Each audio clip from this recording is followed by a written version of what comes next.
Assalamualaikum warahmatullahi wabarakatuh. Alhamdulillahi rabbil wassalatu wassalamu ala asrafil anbiya'i wal mursalin wa ala alihi wa sahbihi ajma'in, amma ba'du. Para mahasiswa yang berbahagia, alhamdulillah kita perlu panjatkan puji syukur kehadirat Allah Subhanahu wa taala. Pada kesempatan kali ini kita bisa bertatap muka dalam perkuliahan manajemen bisnis keluarga, ya. Walaupun dalam hal ini adalah melalui daring, dan mudah-mudahan dengan materi yang akan kami sampaikan bisa membantu mahasiswa dalam memecahkan masalah. Oke, terima kasih para mahasiswa yang berbahagia. Pada pertemuan yang pertama ini saya akan menyampaikan pada Anda semuanya, yaitu tentang rencana pembelajaran semester atau yang disebut RPS dalam mata kuliah manajemen bisnis keluarga, ya.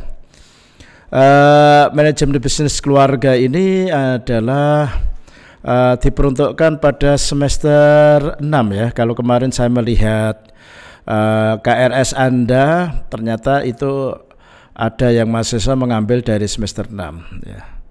Terus yang selanjutnya jumlah SKS-nya ada 3. Terus dosen pengampunya adalah saya sendiri, yaitu Dr. Andes Muhammad Jalari SEMM. Terus di sini ada beberapa capaian pembelajaran program studi bisa mahasiswa melihat, yaitu yang pertama bertakwa kepada Tuhan Yang Maha Esa dan mampu menunjukkan sikap religius. Nah, ini yang perlu difahami, mahasiswa tidak hanya tidak hanya rajin dalam beribadah menurut agama dan keyakinannya masing-masing, tetapi ditunjukkan dalam suatu etika dalam pergaulan di dalam kampus. Bagaimana bersikap dengan dosen, bagaimana berperilaku dengan karyawan, bagaimana berperilaku terhadap sesama teman mahasiswa. Nah, ini perlu, ya kan? Karena selama ini mahasiswa memang di kampus, kalau komunitas kampus apalagi tidak pernah ketemu. Seperti saya, ada banyak mahasiswa yang belum pernah ketemu dalam tatap muka atau perkuliahan. Kadang-kadang ketemu itu cuek saja dengan dosennya. Ini menunjukkan religius yang kurang baik gitu, ya. Tolong ya pandai untuk bermuhasabah atau bergaul, ta'aruf kepada para teman-teman yang lain. Oke, ini ada capaian pembelajaran program studi itu nomor 1, 2, 3 sampai 11. Silahkan Anda bisa baca, nanti bisa di awal, terutama pada pada Google Classroom biasanya juga akan saya share, ya. Terus di sini juga yaitu capaian pembelajaran mata kuliah nih. Setelah mengikuti mata kuliah manajemen bisnis keluarga, mahasiswa diharapkan mampu memahami dan mengerti serta mempunyai kemampuan melakukan strategi atau langkah-langkah dan tahapan-tahapan yang menyangkut sebuah perjalanan bisnis yang dimiliki oleh sebuah keluarga dan dinasti yang di kemudian hari menjadi bekal dalam memasuki dunia kerja yang nyata. Ini capaian pembelajaran mata kuliah. Sedangkan deskripsi mata kuliah adalah mata kuliah manajemen bisnis keluarga dirancang untuk membahas konsep-konsep dasar bisnis dalam konteks global yang terus berubah dengan menggunakan pendekatan terintegrasi dan praktis.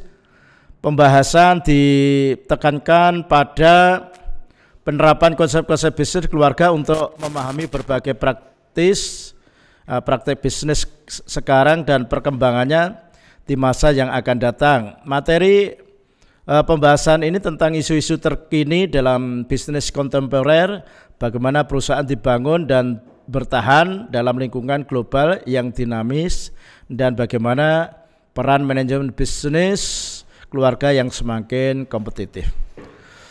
Oke, para mahasiswa, sini sudah kami sampaikan yaitu rencana pembelajarannya, yaitu minggu pertama sampai minggu ke berapa ini? Ke 16, yaitu plus UTS maupun UAS, ya.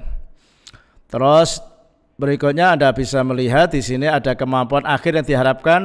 Contohnya nomor 1, mahasiswa harus mampu menjelaskan pengertian manajemen bisnis keluarga. Terus bahan kajiannya apa di sini, ya kan? Terus bentuk metode pembelajarannya. Ya, ini adalah LMS, yaitu Learning Management Business, ya. Learning Management System. Jadi pakai ini adalah merupakan wahana bagi Anda, memang tidak terikat jam, kapan saja Anda bisa membukanya. Tapi kalau nanti sudah Zoom, sudah ditentukan waktunya, ya, ada daring via Zoom. Itu ada kriteria indikator penilaian, terus waktu pembelajaran ini adalah seperti ini, dan bobotnya setiap pertemuan berbeda-beda. Ada yang bobotnya 5%, terus ada lagi yang kedua pertemuan kedua 5% dan sebagainya. Oke ya, para mahasiswa. Terus referensinya di sini Anda bisa melihat di perpustakaan. Referensinya adalah Susanto, ini tentang manajemen bisnis keluarga. Terus ada lagi Nyoman Marpa, yaitu perusahaan keluarga dan lain sebagainya. Ini ada paling tidak banyak, ya. Ini ada sampai H. Terus tugas mahasiswa di sini juga kami sampaikan setiap kali pertemuan nanti lewat Zoom itu sudah kami siapkan, yaitu soal-soal mini quiz, paling tidak 1 soal, ya, karena ini adalah kaitannya dengan studi kasus, memecahkan suatu permasalahan. Terus yang pertemuan yang ke-7 biasanya di sini yang terakhir sebelum UTS ini adalah Anda membuat suatu makalah, ya, makalah dengan tema bebas. Tema itu ambil dari sini aja, dari materi ini, temanya apa di situ. Bisa mengambil pertemuan 1 sampai ke-7. Nanti ada ada sistematikanya, paling tidak ya judul, terus pendahuluan, pembahasan dan kesimpulan, gitu ya. Cari novelty. Novelty itu adalah kebaharuan yang bagus yang saat ini sedang tren, itu sangat baik sekali. Ya, ini adalah kajiannya yang akan kita ini seperti contohnya. Yang pertama adalah pengertian manajemen bisnis keluarga, terus siklus hidup bisnis keluarga dan sebagainya, sampai yang terakhir pertemuan yang ke-15 adalah studi kasus bisnis keluarga usaha batik, gitu ya. Kita akan lihat nanti.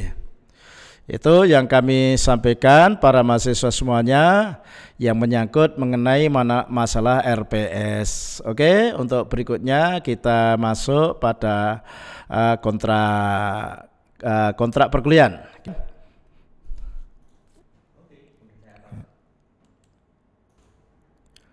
Oke, para mahasiswa yang berbahagia.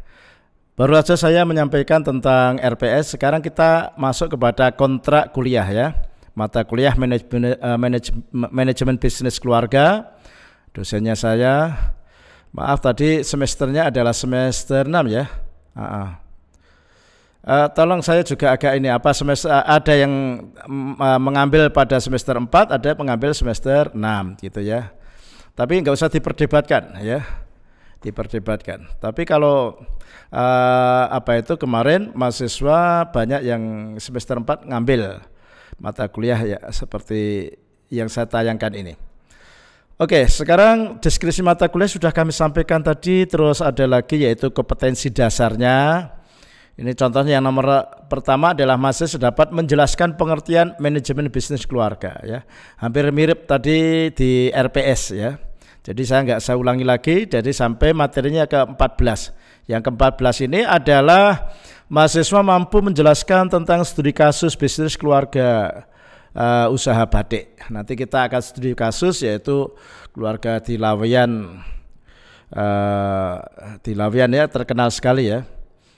Terus yang selanjutnya bahan bacaan tadi sudah kami sampaikan di RPS, ya kan. Terus yang selanjutnya deskripsi bahan kajian.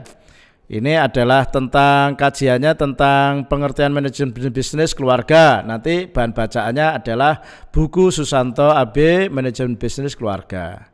Dan silahkan Anda nanti baca berikutnya, ya, sudah lengkap di sini.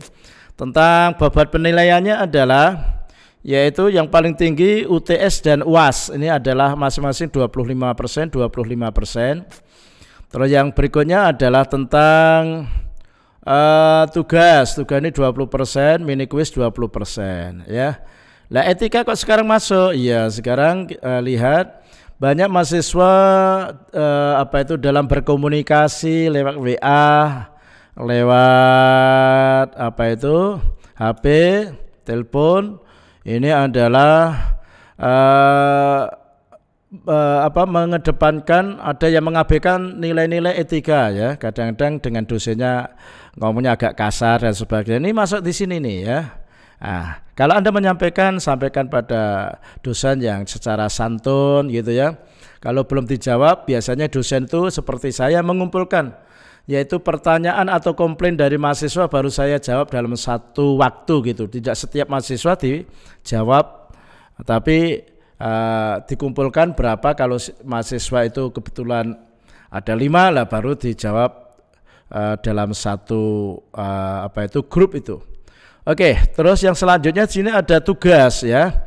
Tugas ini ada 2, yaitu pada minggu ke-7 dan ke-14. Tadi kami sampaikan pada Anda, yaitu contohnya buatlah makalah tentang manajemen bisnis keluarga dengan mengambil tema bebas yang bersumber dari materi perkuliahan manajemen bisnis keluarga dari pertemuan pertama sampai pertemuan ke-7.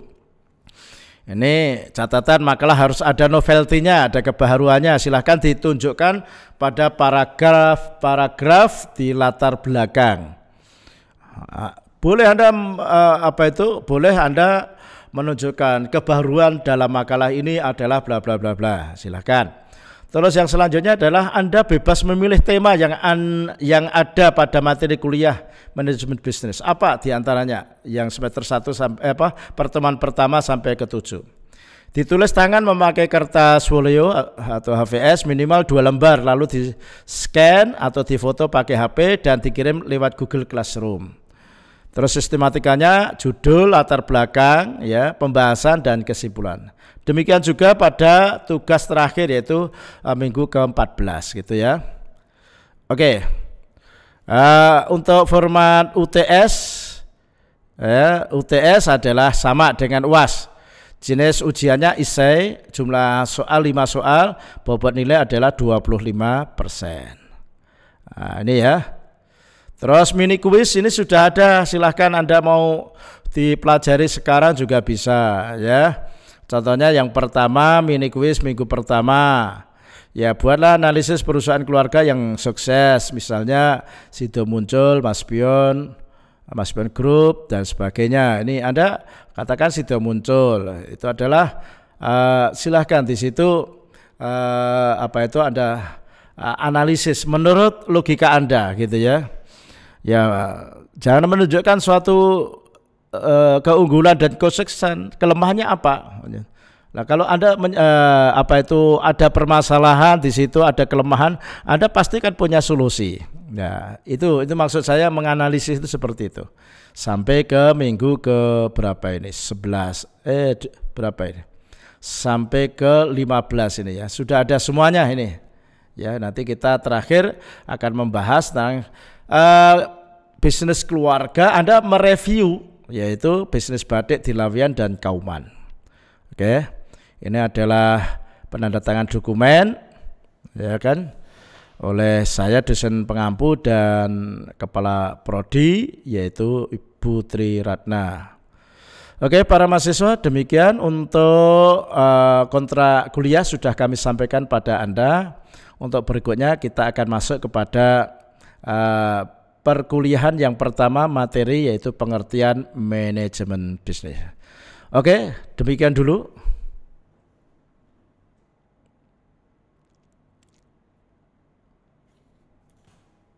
Oke, para mahasiswa yang berbahagia, setelah kita membicarakan tentang RPS dan kontrak kuliah, kita akan masuk pada materi ya, yaitu tentang manajemen bisnis keluarga ya.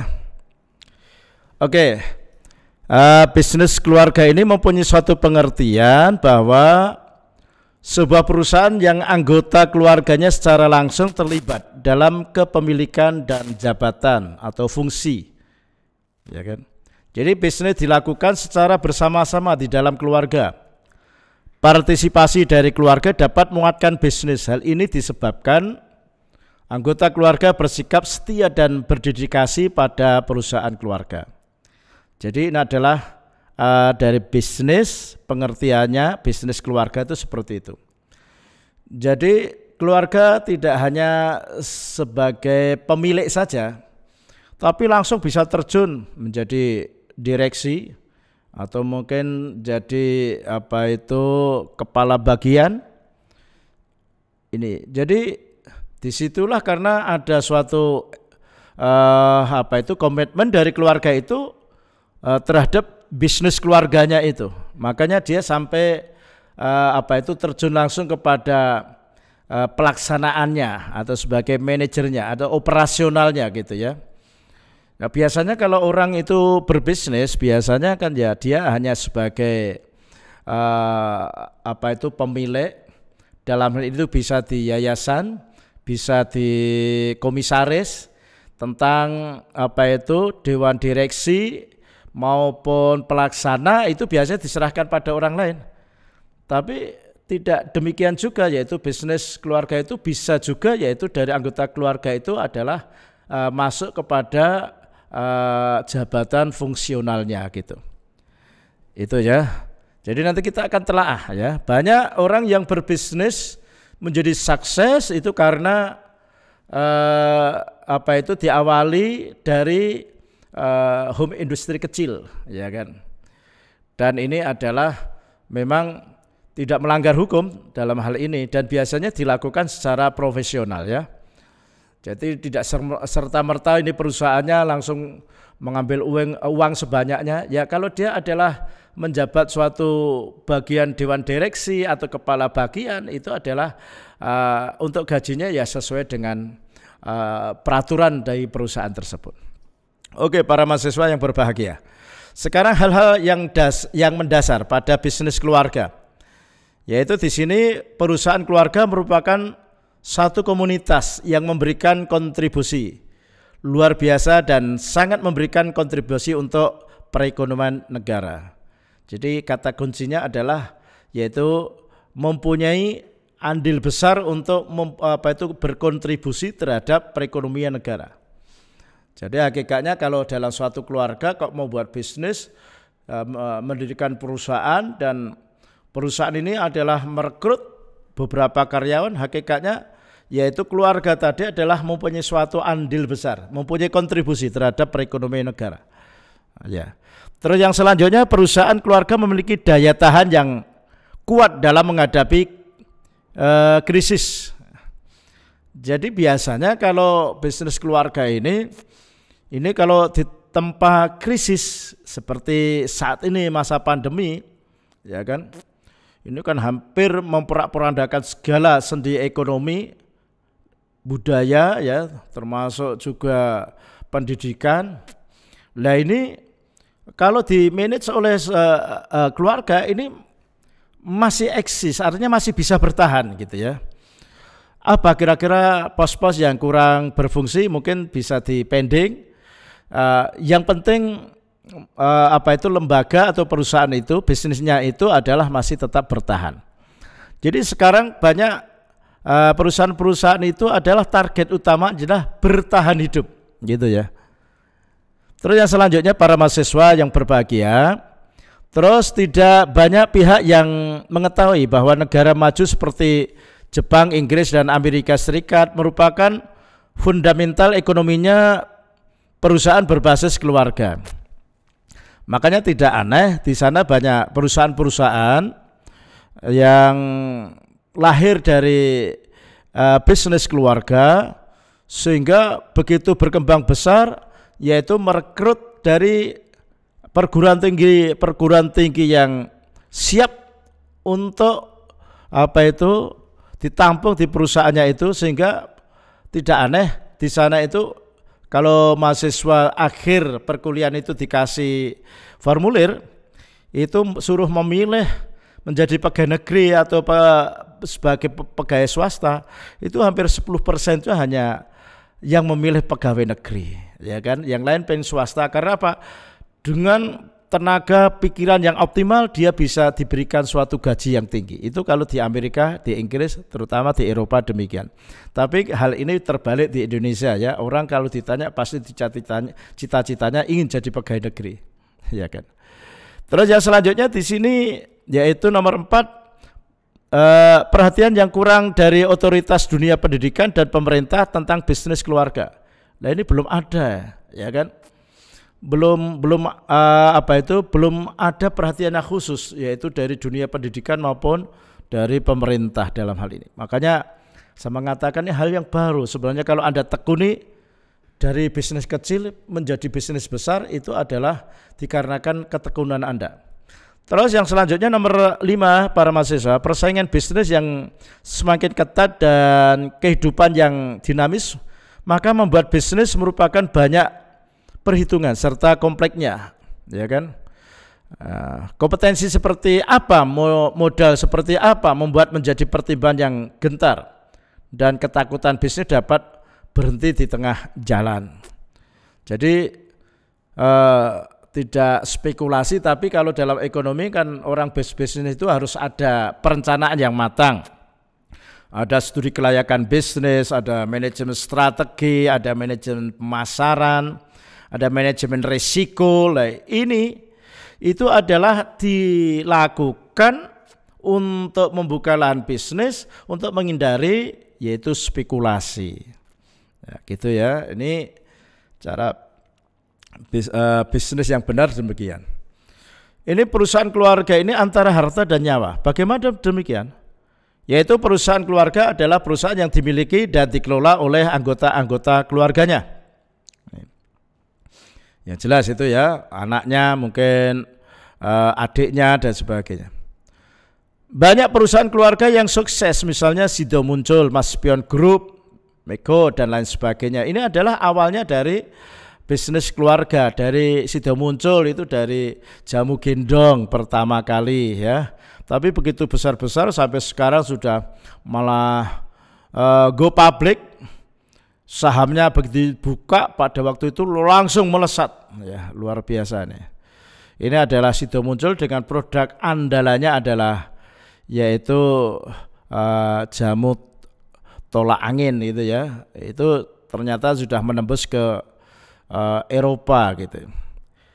Terus dijelaskan lagi, namun lebih banyak pula perusahaan yang keluarga yang malah hancur.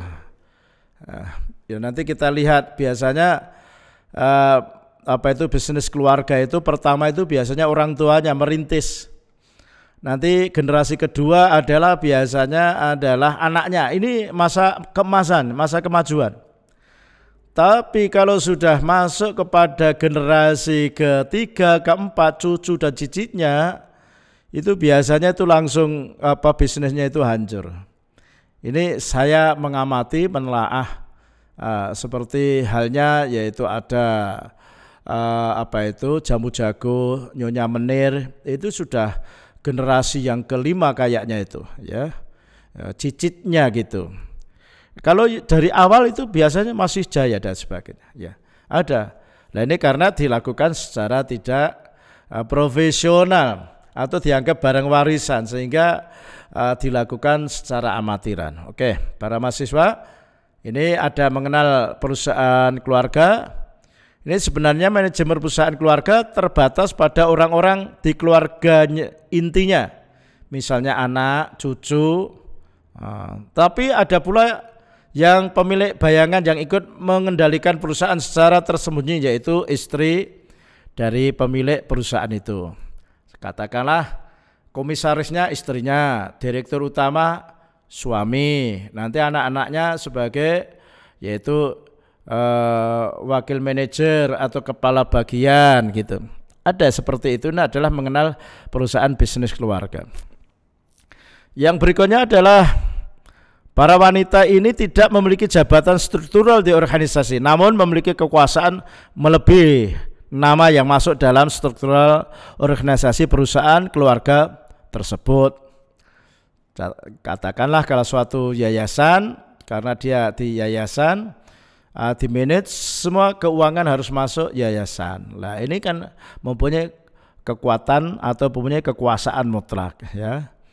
Bagi manajer atau direksi silahkan untuk membuat yaitu RAB. Nah antara pemasukan dengan pengeluaran itu memang dibuat bagaimana bisnis itu bisa profit. Yang namanya bisnis itu orientasinya profit. Kalau nggak profit itu ya namanya bukan bisnis. Kecuali kalau itu adalah produk baru atau perusahaan baru, itu adalah sifatnya masih investasi. Nanti dalam jangka sekian tahun, apakah 5 tahun, itu baru mencari break even point. Kalau sudah lewat itu dah baru mencari suatu keuntungan. Hal ini dimungkinkan menjadi salah satu penyebab dari hancurnya perusahaan keluarga. Ada ucapan generasi pertama menciptakan, generasi kedua adalah mengembangkan, dan generasi ketiga menghancurkan. Ini memang itu bisa dilihat beberapa perusahaan yang dulunya jaya sekarang hancur ya. Seperti Teh Celup Sariwangi itu adalah juga sudah mengalami kolaps dan sebagainya. Oke, ini ada latar belakang masalah banyak bisnis keluarga di Indonesia yang bertahan berdiri dari generasi pertama sampai selanjutnya, seperti PT Nyonya Menir yang sudah berdiri sejak 1919 ya. Akan tetapi harus tutup tahun 2017 ini ya. Namun di dalam kesuksesan bisnis keluarga terdapat juga beberapa konflik. Keluarga harus mampu mengatasi sejumlah masalah yang sering timbul, seperti kepemimpinan, konflik, transparansi, kompetisi, dan budaya perusahaan. Oke, para mahasiswa yang berbahagia, demikian perkuliahan pada sesi pertama, minggu pertama. Mudah-mudahan mahasiswa bisa memahami dan bisa terinspirasi dari bisnis keluarga ini. Sampai jumpa lagi dengan pertemuan kedua.